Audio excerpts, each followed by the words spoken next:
ദൈവനാമത്തിൻ്റെ മഹത്വം ഉണ്ടായിരിക്കട്ടെ. എൻ്റെ പേര് ദിവ്യ. ഞാൻ കാഞ്ഞിരപ്പള്ളി രൂപതയിലെ തമ്പലക്കാട് ഇടവകയിൽ നിന്നും വരുന്നു.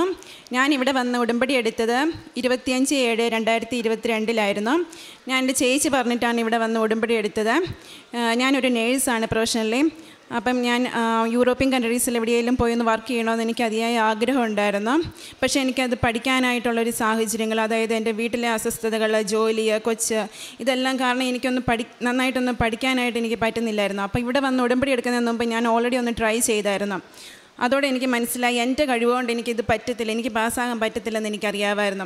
അപ്പം ഞാൻ ഇവിടെ ഉടമ്പടി എടുത്തപ്പോൾ അമ്മയുടെ അടുത്ത് നിയോഗം വെച്ച് പ്രാർത്ഥിച്ചു, അമ്മ എന്നെ സഹായിക്കണം, എൻ്റെ കഴിവുകൊണ്ട് എനിക്ക് പറ്റില്ല, ഞാൻ ഒരു മലയാളം മീഡിയത്തിൽ പഠിച്ച ആളാണ്, അപ്പം എന്നെക്കൊണ്ട് ഇത് സാധിക്കില്ലെന്ന് എനിക്കറിയാമായിരുന്നു. അങ്ങനെ ഞാൻ ഇവിടെ വന്ന് ഉടമ്പടി എടുത്ത് പ്രാർത്ഥിച്ച് OET എക്സാമിന് ഡേറ്റ് എടുത്തു. OET എക്സാം ഇവിടെ വന്ന് ഉടമ്പടി എടുത്തതിന് ശേഷം ഞാൻ എന്നും രാവിലെ എണീറ്റ് പ്രാർത്ഥിച്ച് തൈലം പുരട്ടി അതുപോലെ തന്നെ വിശ്വാസപ്രമാണം ചൊല്ലി പ്രാർത്ഥിക്കുമായിരുന്നു. എക്സാമിന് ഞാൻ എഴുതാൻ പോയത് സെപ്റ്റംബർ 11 ആ എക്സാം എഴുതാൻ പോയപ്പം ഉടമ്പടി കാശുരൂപവും അതുപോലെ തന്നെ തൈലം ഇവിടെ നിന്ന് കിട്ടിയത് ഞാൻ നാക്കിൽ വിശുദ്ധ കുരിശ് അടയാളമിട്ട് വിശ്വാസപ്രമാണം ചൊല്ലി വിശ്വാസത്തോടെ ഞാൻ പ്രാർത്ഥിച്ചു. അതുപോലെ തന്നെ എക്സാമിന് എഴുതാൻ നേരത്ത് ഞാൻ ഈ അൾത്താര കണ്ടുകൊണ്ടാണ് എനിക്ക് എക്സാം എഴുതാൻ സാധിച്ചത്. അത് കഴിഞ്ഞ് ഞാൻ എക്സാമൊക്കെ എനിക്ക് ഭയങ്കര ബുദ്ധിമുട്ടായിരുന്നു, എനിക്കത് കിട്ടില്ലെന്നാണ് ഞാൻ വിചാരിച്ചത്. പക്ഷേ പരിശുദ്ധ അമ്മയുടെ ഇടപെടൽ കാരണം എനിക്ക് അയർലൻഡ് സ്കോർ തന്ന് പരിശുദ്ധ അമ്മ എന്നെ അനുഗ്രഹിച്ചു. അതിനുശേഷം ഞാനാണെങ്കിൽ ആ പേപ്പർ വർക്കിന് വേണ്ടി സബ്മിറ്റ് ചെയ്തപ്പോഴൊക്കെ വളരെ ബുദ്ധിമുട്ടായിരുന്നു. ഞാൻ അമ്മയോട് പറഞ്ഞു, അമ്മ തന്നെ ഏജൻ്റായിട്ട് എൻ്റെ പേപ്പറെല്ലാം എനിക്ക് ശരിയാക്കി തരണമെന്ന് പറഞ്ഞു. അപ്പം അമ്മ പല വ്യക്തികളെ കൊണ്ട് പരിശുദ്ധ അമ്മ എനിക്ക് പേപ്പറെല്ലാം ശരിയാക്കി തന്നു. അതിനുശേഷം ഇൻ്റർവ്യൂ അറ്റൻഡ് ചെയ്തു. ഇൻ്റർവ്യൂ അവിടെ അയർലൻഡിലുള്ള അവിടെയുള്ള ആൾക്കാരാണ് നമുക്ക് ഇൻ്റർവ്യൂ നടത്തുന്നത്. അവർ പറയുന്ന കാര്യങ്ങളൊന്നും നമുക്ക് ചിലപ്പോൾ മനസ്സിലാകാൻ പറ്റത്തില്ല. അപ്പോൾ അമ്മയോട് പറഞ്ഞു, അമ്മ തന്നെ വന്ന് എൻ്റെ കൂടെ നിന്ന് എനിക്ക് എന്തൊക്കെയാണ് പറയേണ്ടത്, എന്തൊക്കെയാണ് ചെയ്യേണ്ടതെന്ന് അമ്മ എനിക്ക് പറഞ്ഞ് മനസ്സിലാക്കി തരണമെന്ന് പറഞ്ഞു. അതിൻ്റെ ഫലമായിട്ട് ഇൻ്റർവ്യൂ ആകെ 2 തവണ ഇൻ്റർവ്യൂ അറ്റൻഡ് ചെയ്തിട്ടുള്ളൂ. ആ 2ാമത്തെ ഇൻ്റർവ്യൂവിൽ പരിശുദ്ധ അമ്മ എനിക്ക് ആ ഇൻ്റർവ്യൂ പാസ്സാക്കി തന്നു. അതിനുശേഷം ഞാനിവിടെ നിന്ന് ഡിസംബർ 6 ഇവിടെ നിന്ന് വിസ കിട്ടി അയർലൻഡിലോട്ട് പോകുന്നത്. അപ്പോൾ അതിന് മുമ്പ് ഞാൻ ഇവിടെ വന്നിരുന്നു, പക്ഷേ എനിക്ക് സാക്ഷ്യം പറയാൻ പറ്റിയില്ല. അപ്പോൾ എനിക്ക് ഭയങ്കരമായിട്ട് സങ്കടമായി. എനിക്ക് അമ്മ വഴി ലഭിച്ച ഒരു അനുഗ്രഹമാണ്, അതെനിക്ക് പറയാൻ പറ്റാതെ പോയില്ല. അന്ന് ഞാൻ മനസ്സിലാക്കി പരിശുദ്ധ അമ്മ അനുവദിച്ചാൽ ഇവിടെ ഈ അൾത്താരെ കയറി നിന്ന് സാക്ഷ്യം പറയാൻ പറ്റുള്ളൂ. അങ്ങനെ ഞാൻ അമ്മയോട് അതിനുശേഷം പ്രാർത്ഥിക്കാൻ തുടങ്ങി, അമ്മ എന്നെയും കൂടെ പ്രത്യക്ഷീകരണത്തിൻ്റെ സാക്ഷിയായിട്ട് അമ്മ ജീവനോടെ പ്രത്യക്ഷപ്പെട്ട് ഈ അൾത്താരയിൽ എനിക്കും കൂടെ സാക്ഷ്യം പറയാൻ അമ്മ എന്നെ ഇടയാക്കണമെന്ന് പ്രാർത്ഥിച്ചു. അതുപോലെ തന്നെ ഞാൻ അയർലൻഡിൽ ചെന്നതിന് ശേഷം അവിടെ ഒരു എക്സാം ഉണ്ട്, ആപ്റ്റിറ്റ്യൂഡ് എന്ന് പറയുന്നത്. നേഴ്സുമാരായിട്ടുള്ളവർക്കൊക്കെ അറിയാം, വളരെ ബുദ്ധിമുട്ടേറിയ ഒരു എക്സാമാണ്. 14 സ്റ്റേഷൻസ് നമ്മൾ കംപ്ലീറ്റ് ചെയ്യണം. അയർലൻഡിലുള്ള ആൾക്കാർ തന്നെയാണ് നമുക്ക് എക്സാം നടത്തുന്നത്. അതിലൊരു സ്റ്റേഷനിൽ ഞാൻ കയറിയപ്പോഴും അവരെന്നോട് പറയുന്നത് എനിക്ക് മനസ്സിലാവുന്നില്ല, ഞാൻ അവരോട് പറയുന്നത് അവർക്ക് മനസ്സിലാവുന്നില്ല. അവർക്ക് അവസാനം ദേഷ്യം തോന്നി. ഞാൻ ഒരു വിധത്തിൽ ആ സ്റ്റേഷൻ കംപ്ലീറ്റ് ചെയ്ത് ഞാൻ ഇറങ്ങി. അതിനോടടുത്ത് വന്ന് 2 സ്റ്റേഷൻസും എൻ്റെ കയ്യിൽ നിന്ന് വിട്ടുപോയി. എനിക്കൊന്നും പറയാനായിട്ട് സാധിച്ചില്ല. പക്ഷേ ഞാൻ ഇവിടുന്ന് വെഞ്ചരിച്ചു കൊണ്ടുപോയ ഉപ്പ് ആ യൂണിഫോമിൻ്റെ പോക്കറ്റിൽ ഇട്ടുകൊണ്ട് പോയിട്ടുണ്ടായിരുന്നു. എക്സാമിന് ശേഷം ആ എക്സാം സെൻറ്ററിൽ തന്നെ ഞാൻ ആരും ചവിട്ടാത്ത ഒരു സ്ഥലത്ത് വിശ്വാസപ്രമാണം ചൊല്ലി വിശ്വാസത്തോടെ ഞാൻ പ്രാർത്ഥിച്ചു. അതോടൊപ്പം തന്നെ എൻ്റെ കൂടെ എക്സാം എഴുതാൻ വന്ന 2 പേര്, അതിലൊരാളുടെ OET എക്സ്പയറി ആകാൻ പോവുമായിരുന്നു. അപ്പോൾ ആ എക്സാം പാസ്സായില്ലെങ്കിൽ അയാൾക്ക് നാട്ടിലോട്ട് തിരിച്ചു വരണം. അതുപോലെ മറ്റൊരാൾ എക്സാം വിസയെ മാത്രമായിട്ട് കയറി വന്നേക്കും, ഒരു കൈക്കുഞ്ഞിനെയും നാട്ടിലാക്കിയിട്ട് എക്സാമിന് വേണ്ടി മാത്രം കയറി വന്നതാണ്. അപ്പം ഇവരെ 2 പേരെയും പ്രത്യേകം സമർപ്പിച്ച് ഞാൻ പ്രാർത്ഥിച്ചു. അതിനുശേഷം എക്സാമൊക്കെ കഴിഞ്ഞ് എനിക്ക് ജോലി കിട്ടിയ സ്ഥലത്തോട്ട് ഞാൻ പോയി. പക്ഷേ സാധാരണ എനിക്ക് എക്സാം കഴിയുമ്പം ഭയങ്കര ഒരു ടെൻഷനാണ്, എക്സാം പാസ്സാകുമോ എന്താകുമോ എന്നൊക്കെ. പക്ഷേ എനിക്ക് അതിന് ശേഷം അതിനെക്കുറിച്ചൊരു ചിന്തയില്ലായിരുന്നു. എൻ്റെ മൈൻഡ് ഭയങ്കര റിലാക്സ്ഡ് ആയിരുന്നു. എനിക്ക് അവിടുന്ന് 3 മണിക്കൂർ യാത്ര ചെയ്ത് വേണം ജോലി കിട്ടിയ സ്ഥലത്തോട്ട് പോകാൻ. ഞാൻ പരിശുദ്ധ അമ്മ ജപമാലയും ചൊല്ലി വചനം പറഞ്ഞ് വിശ്വാസപ്രമാണം ചൊല്ലി ഞാൻ അവിടെ ചെന്ന് കഴിഞ്ഞപ്പം എനിക്കൊരു മലയാളി ഫാമിലിയുടെ കൂടെയാണ് താമസിക്കാൻ അക്കമഡേഷൻ റെഡിയായത്. അവിടെ ചെന്നപ്പം എന്നെ ഒരു ഫാമിലി മെമ്പറിനെ പോലെ കാണുന്ന ഒരു വ്യക്തിയുടെ വീട്ടിലേക്കാണ് എനിക്ക് അവിടെ കയറി ചെല്ലാൻ പറ്റിയത്.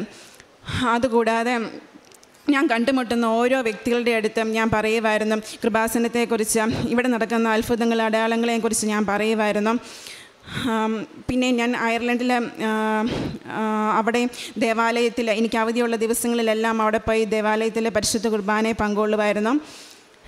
പരിശുദ്ധ അമ്മ വഴി എനിക്ക് ലഭിച്ച എല്ലാ അനുഗ്രഹങ്ങൾക്കും ഞാൻ നന്ദി പറയുന്നു. ഞാൻ ചെയ്ത പ്രേക്ഷിത പ്രവർത്തനങ്ങൾ, ആദ്യമേ ഞാനിവിടെ ഉടമ്പടി എടുക്കാൻ വന്നപ്പം ഞാൻ പത്രമൊക്കെ കൊണ്ടുപോയി കൊടുത്തിരുന്നത് ദേവാലയങ്ങളിലായിരുന്നു.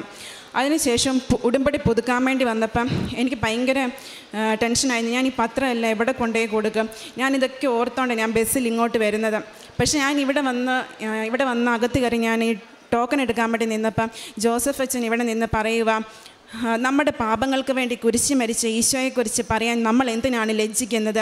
ഇത് ശരിക്കും എന്നെ സ്ട്രൈക്ക് ചെയ്തു. ഞാൻ 12 വർഷം സൺഡേ സ്കൂളിൽ പഠിച്ച ഒരു വ്യക്തിയാണ്. പക്ഷേ ഞാൻ പ്രാർത്ഥിക്കുമായിരുന്നു മറ്റുള്ളവരോട്, പക്ഷേ പ്രാർത്ഥിക്കാൻ പറയുകയോ അല്ലെങ്കിൽ മറ്റുള്ളവർക്ക് ഈശോയെ കൊടുക്കുവാനോ ഒന്നും ഞാൻ ശ്രമിച്ചിട്ടില്ലായിരുന്നു. പക്ഷേ ഈ ഉടമ്പടി അതിനൊരു നിമിത്തമായെന്ന് ഞാൻ പറയുന്നു ഇപ്പം.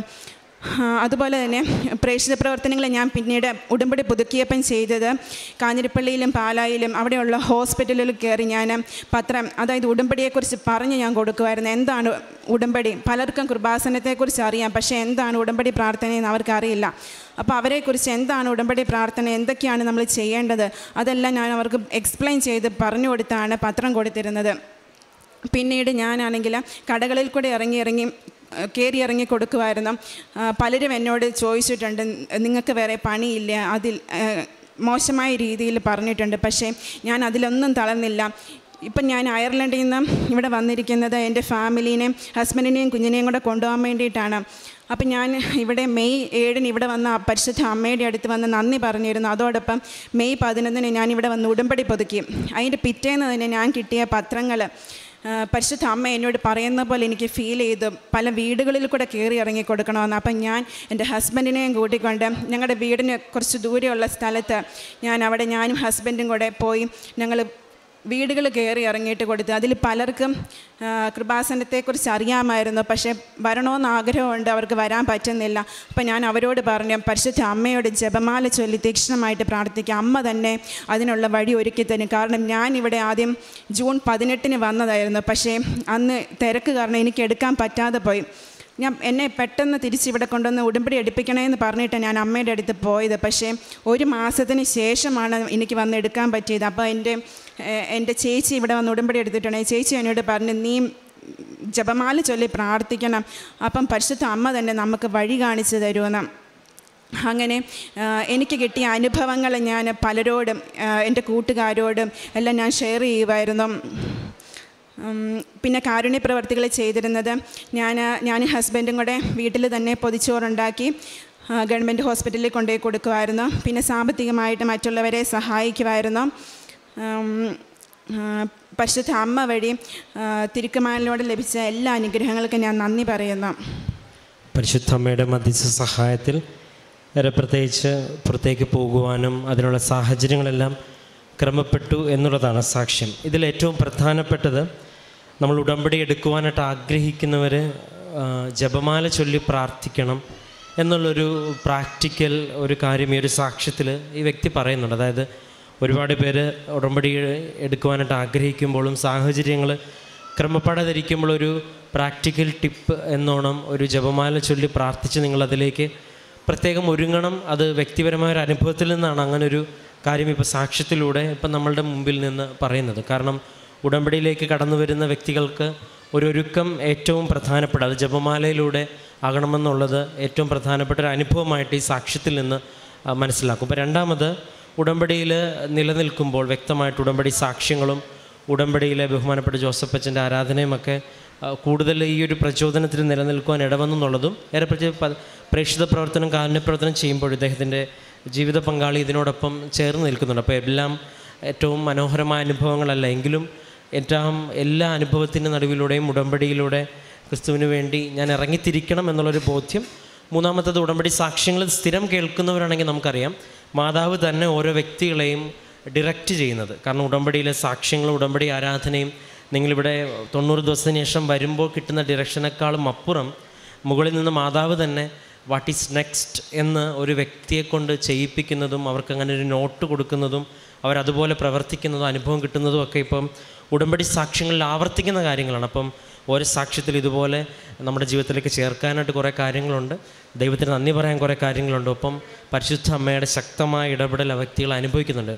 ഈ വ്യക്തിക്കും കുടുംബത്തിനും എല്ലാം ലഭിച്ച എല്ലാവിധ അനുഭവങ്ങൾക്കും നമുക്ക് കരങ്ങളടിച്ച് ദൈവത്തിന് നാം മഹത്വപ്പെടുത്താം. അത്യപൂർവ ദൈവാനുഭവങ്ങൾ ഇനി നിങ്ങൾക്കും സ്വന്തം. ഈ യൂട്യൂബ് ചാനൽ ഇതുവരെ സബ്സ്ക്രൈബ് ചെയ്തിട്ടില്ലെങ്കിൽ ഇപ്പോൾ തന്നെ സബ്സ്ക്രൈബ് ചെയ്യുക. ഈ വീഡിയോ ഇപ്പോൾ തന്നെ നിങ്ങളുടെ സുഹൃത്തുക്കൾക്ക് ഷെയർ ചെയ്തുകൊണ്ട് കർത്താവിൻ്റെ പ്രേക്ഷിതരാകുക.